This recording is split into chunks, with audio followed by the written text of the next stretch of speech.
Gecikmisən deyə mənə gül almısan? Neynəmisən ki mənə gül almısan? Mən nəsə eləməliyəm ki, sənə gül alır. Mən sənə gül ala bilmərəm be. Səndən çıxmayan iş. Canım, al bu çiçəkləri.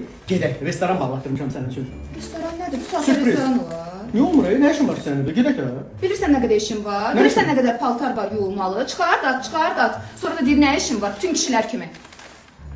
Sən heç narahat olma, onu mən həll eləyəcəm. Ay, moment. Sən ara dur.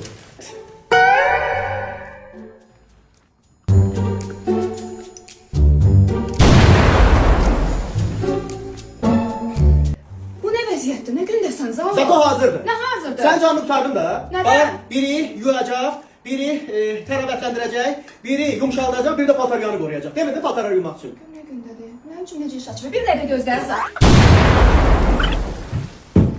Buna bax. İxtiraçı olub mənim üçün. Ay, yaponlardan ağıllısan sən. Kəşf eləyiblər də. Bafuri 4-ü birində. Həm yuyur, həm tərəvətləndirir, həm yumşaldır, həm də paltaryanı qoruyur. Bafuri. Dur çıxart əlini. Einstein olub mənim üçün, iş açdı mənim üçün əlavə. Dur, artist eləmə. Dur, soyun onları da yuyun.